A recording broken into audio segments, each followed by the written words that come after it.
Disclaimer. ये video सिर्फ educational purposes के लिए बनाई गई है। यहाँ बताई गई सारी रेमेडीज, कंसेप्ट्स और एग्जांपल्स समझने के लिए सिंप्लीफाई किए गए हैं, जो ज़रूरी नहीं है टेक्स्ट बुक से एग्जैक्ट मैच करें। किसी भी रेमेडी या थेरेपी को अप्लाई करने से पहले क्वालिफाइड डॉक्टर या वैद्य से कंसल्ट ज़रूर करें।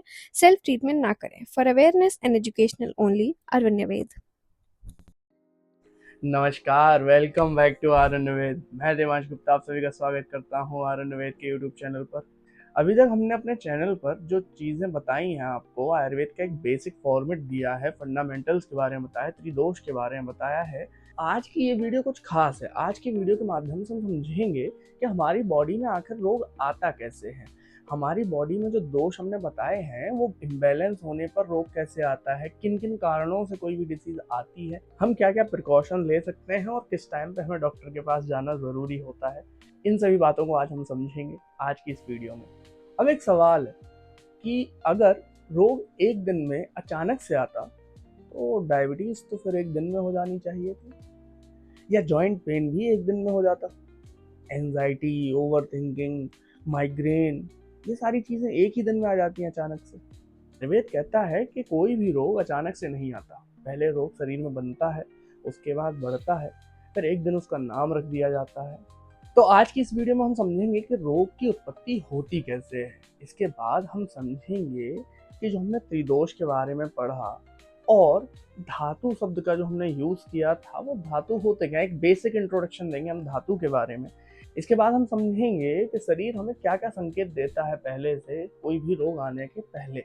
इसके बाद हम समझेंगे कि बॉडी में रोग कैसे फैल रहा है। इसके बाद हम समझेंगे कि बॉडी की जो बायोलॉजिकल क्लॉक है वो किस तरीके से काम करती है। इसके बाद हम समझेंगे कुछ बीमारियों को आयुर्वेद के हिसाब से कि वो कैसे कैसे शरीर में आती हैं। और आज हम बात करेंगे कि हम अपनी दिनचर्या में ऐसा क्या बदलाव करें कि जिससे कि हम हमेशा स्वस्थ रहें। तो आज की वीडियो बहुत खास होने वाली है, तो प्लीज़ लाइक कर दीजिए, शेयर कर दीजिए और प्लीज़ कमेंट कर दीजिए, और ऐसी ही वीडियो देखने के लिए सब्सक्राइब भी कर लीजिए। अब आयुर्वेद के अनुसार, जैसे कि आचार्य चरक ने कहा है कि जो दोष हैं और धातु हैं उनका संतुलन ही शरीर को स्वस्थ रखता है, और इन दोनों चीज़ों का इम्बैलेंस ही बॉडी में रोग लाता है, यानी कोई डिसीज या डिसऑर्डर लेकर आता है। एक बहुत साधारण सा उदाहरण लेते हैं, एक बागीचे का, एक गार्डन का, कि जहाँ पे बहुत सारे फूल खिले हुए हैं, बहुत अच्छी हरियाली है।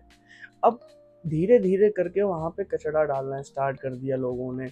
आप कचरा डालते रहे तो स्टार्टिंग में इतना फर्क नज़र नहीं आएगा कि थोड़ा गंदा लगेगा, पर धीरे धीरे धीरे करके वहाँ पे क्या होगा कि फूल खिलना बंद हो जाएंगे, घास उगाएगी, कीड़े मकोड़े आ जाएंगे, वहाँ पे पानी जमा होने लगेगा, कचरा ही कचरा दिखाई देगा, तो वहाँ पे एक टाइम बाद बहुत गंदगी आ जाएगी। ऐसा ही हमारे शरीर में होता है कि सारी चीज़ें अच्छी हैं, बट धीमे धीमे धीमे धीमे करके हमारी बॉडी में जो हम विरुद्ध आहार, यानी कि जो बॉडी के लिए अच्छा नहीं है फूड, या टाइम पे नहीं सो पाना, ये सारी चीज़ें दोषों को इम्बैलेंस करती हैं। जो हमारे दोष में इम्बैलेंस लेके आता है, जो हमारी बॉडी में धातुओं में इम्बैलेंस लेके आता है, और एट द एंड हमारी बॉडी में एक नया रोग उत्पन्न होता है। तो अभी तक हमने समझा था कि वात हमारी बॉडी में गति प्रोवाइड कराता है, हमारी बॉडी में जितनी भी गति हो रही है उसको वात प्रोवाइड कराता है।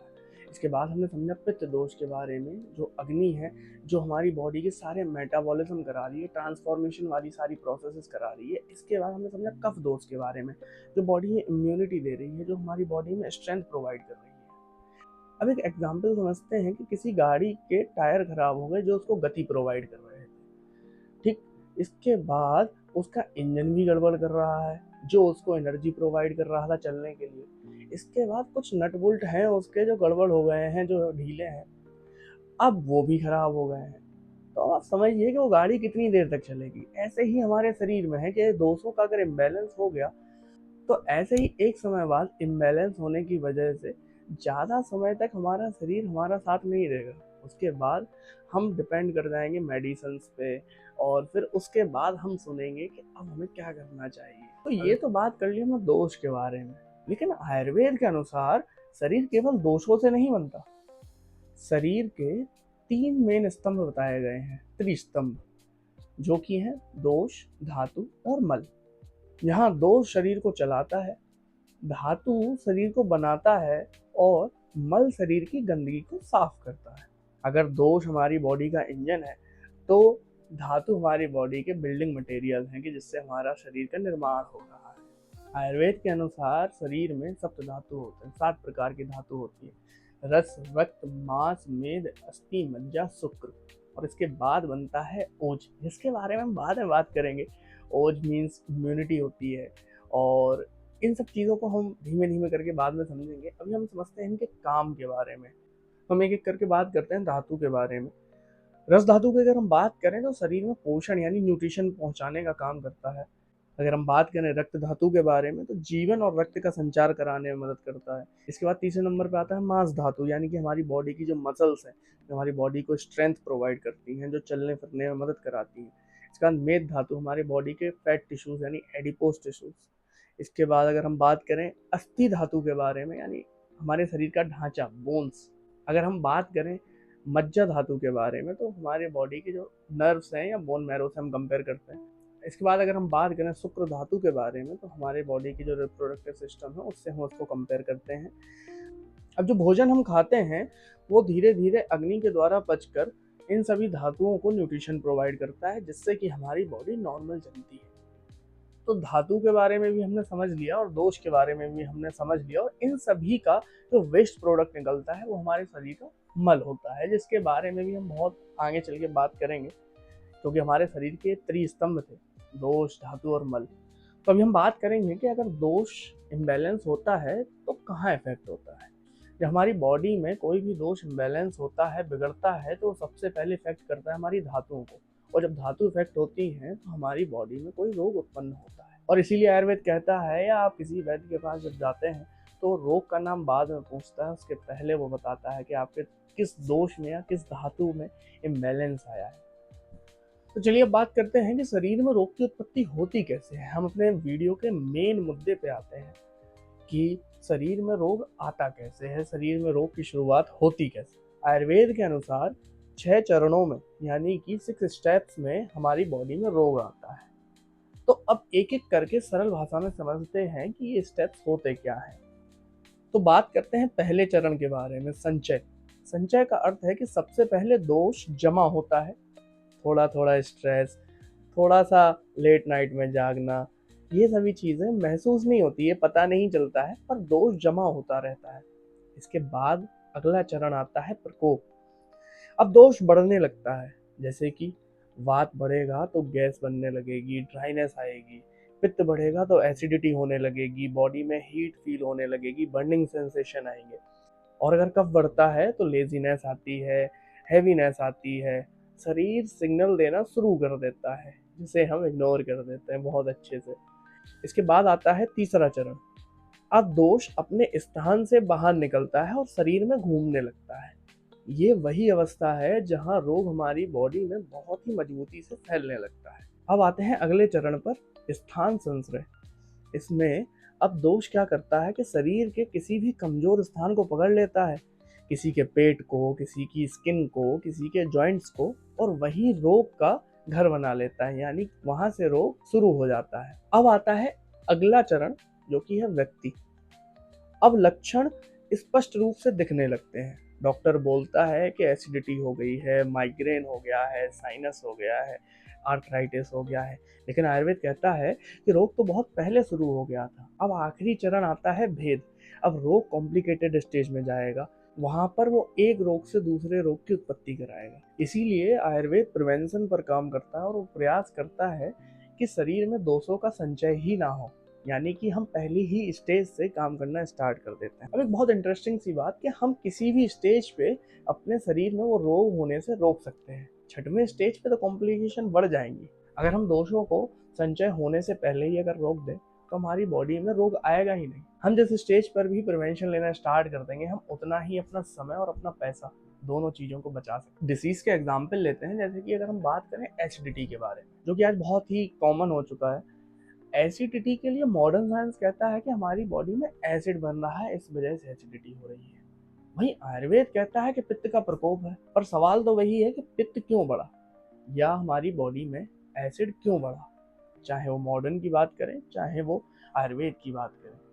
तो वही रीज़न है, लेट नाइट तक जागना, स्पाइसी फूड खाना, एक्सेस में फूड खाना जो हमारी शरीर के लिए अच्छा नहीं है वो खाना, स्ट्रेस लेना। और ये एक दिन की प्रोसेस नहीं है कि यार एक दिन में कोई गलती हुई है उसकी वजह से, ये कई महीनों तक होने के बाद हमारी बॉडी में ये डिसीज आएगी। ऐसे ही हम बात करें वेट गेन, तो ओबेसिटी आजकल बहुत कॉमन है और आप देख सकते हैं कि एक दिन में तो वेट बढ़ता नहीं है ना। तो ये वही बात आ गई कि अब कैसे वेट बढ़ रहा है। हमने ऑयली स्पाइसी फूड खाया, इसके बाद हमने फिजिकल वर्कआउट टोटली बंद कर दिया, बार बार भोजन खाना या दिन भर एक ही जगह पर बैठे रहना। अब इन सभी कारणों से हमारी बॉडी में दोष और धातु दोनों इम्बैलेंस होंगे। अब ये जो प्रोसेस 1 साल 2 साल या 6 महीने 7 महीने इतने टाइम से हो रही है, उस चीज को पेशेंट आते ही बोलता है कि हमें ये जल्दी से जल्दी ठीक करना है कि हम 1 महीने में पतले हो जाए, 1 महीने में हमारा वेट लॉस हो जाए। तो इन सभी चीज़ों को जब बनने में ज़रा टाइम लगा तो घटने में भी तो थोड़ा टाइम लगेगा। तो इसीलिए हमें समझना होगा कि जो भी हमारी बॉडी में प्रॉब्लम आई, जो भी हमारी बॉडी में डिसीज आया, वो आया कैसे, और उस चीज़ को रोकने के लिए सबसे पहले हमें वो आदत को बदलना होगा, हमें अपनी दिनचर्या को बदलना होगा, हमें अपने खाने पीने के स्टाइल को बदलना होगा। हम किसी दूसरे को अपनी बॉडी के साथ कंपेयर करके फॉलो नहीं कर सकते। अब सवाल आता है कि हम कैसे समझे कि हमारी बॉडी में रोग इम्बैलेंस हो रहा है, हमारी बॉडी में दोष बढ़ रहा है या घट रहा है। आयुर्वेद कहता है कि शरीर डेली सिग्नल देता है, जैसे कि वात बढ़ने पर गैस, कब्ज होना, ड्राई स्किन होना, एंजाइटी होना, नींद ना आना। वहीं पित्त बढ़ने पर एसिडिटी होना, जलन होना, गुस्सा आना, पिंपल्स आना, एक्सेसिव स्वेटिंग होना, हमारी बॉडी पे फुंसियाँ आना। इसके बाद अगर बात करें कफ दोष के बारे में, तो वेट गेन हो जाना, लेजीनेस आना, कफ एंड कोल्ड हो जाना, एक्सेस में स्लीप होना, हैवीनेस आना। अगर ये बार बार आ रहा है तो शरीर आपसे बात कर रहा है, शरीर आपको सिग्नल दे रहा है कि आपकी बॉडी में आगे चल के कोई रोग आने वाला है, इस चीज़ को अभी से क्योर करें। तो अब हमने बात कर ली है दोष के बारे में, धातु के बारे में, और इन दोनों के इम्बैलेंस होने से कैसे डिसीज आती हैं, उनके क्या क्या स्टेज हैं, उनके क्या क्या चरण हैं, उनके बारे में हमने बात कर ली है। हम बात करते हैं कि आयुर्वेद के हिसाब से दोष हर समय पर चेंज होता है, दोष हर मौसम पर चेंज होता है, दोष हमारे शरीर की हर अवस्था पर चेंज होता है। यानी कि दिनचर्या, ऋतुचर्या और हमारी बॉडी की एज पर भी दोष इम्बैलेंस होता है, डिफर करता है।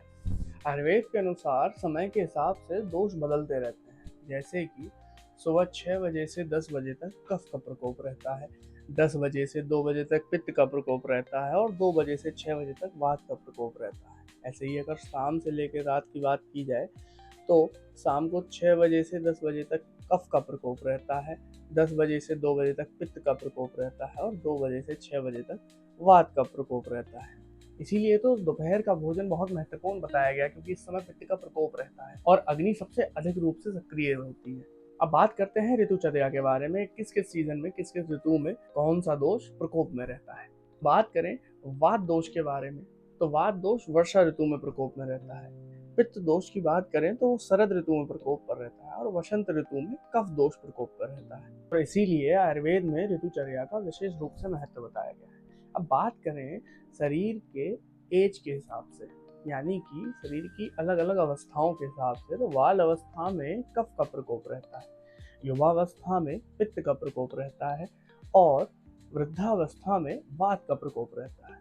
इन सभी चीज़ों को भी हमने अपनी वात पित्त कफ जो अलग अलग जो वीडियो बनाई थी उनमें मैंने अच्छे से समझाया था आपको।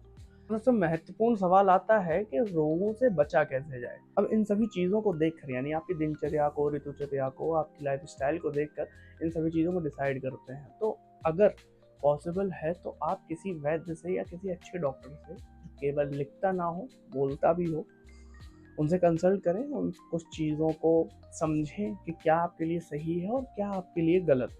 इसके बाद कुछ चीज़ें बहुत ही बेसिक सी हैं कि हम अपनी एक डेली लाइफ स्टाइल, एक डेली रूटीन को फॉलो करें। इसके बाद हम समय पर खाएं, अच्छा खाएं, डेली ही बाहर का फास्ट फूड या फ्राइड फूड या स्पाइसी फूड नहीं खाएं। किसी दिन अगर फ्राइड फूड खाया तो अगले दिन हम कुछ टाइम तक के लिए सादा सिंपल सा खाना खाएं।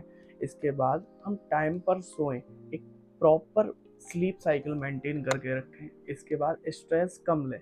किसी भी चीज़ की अति करना रोग का कारण होता है, तो हम एक बॉडी में बैलेंस लाने का प्रयास करें जिससे कि हम हमेशा स्वस्थ रहें।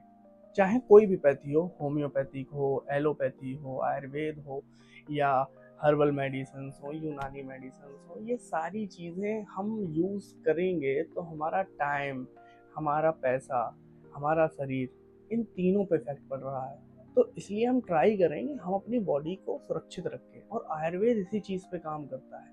आयुर्वेद का अर्थ केवल दवा नहीं, आयुर्वेद का अर्थ है कि रोग को होने से पहले ही अगर रोक लिया जाए, स्वस्थ व्यक्ति के स्वास्थ्य की रक्षा करना, ये आयुर्वेद का उद्देश्य है।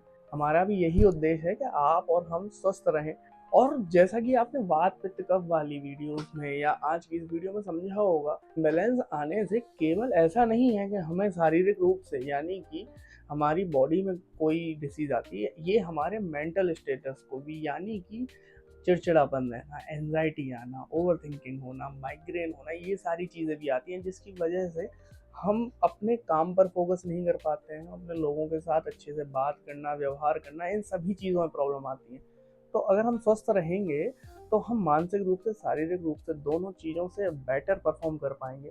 तो अगर आप ऐसी कोई भी प्रॉब्लम फेस कर रहे हैं तो आप हमें भी डायरेक्ट मैसेज कर सकते हैं, इंस्टाग्राम के थ्रू, व्हाट्सएप के थ्रू, या हमें कमेंट सेक्शन में भी बता सकते हैं, और अपने स्वास्थ्य का सही ध्यान रख सकते हैं। हम अपनी लाइफ स्टाइल को मेंटेन करके रख सकते हैं, अपनी बॉडी के दोष को, धातु को, हर एक चीज़ को मेंटेन करके रख सकते हैं। अगर आपको हमारी ये वीडियो पसंद आई हो, इन्फॉर्मेटिव लगी हो, तो इस वीडियो को लाइक कीजिए और सब्सक्राइब करिए ऐसे ही हमारी और वीडियोस देखने के लिए। तो मिलते हैं ऐसी ही इन्फॉर्मेटिव वीडियोस के साथ। धन्यवाद। राधे राधे।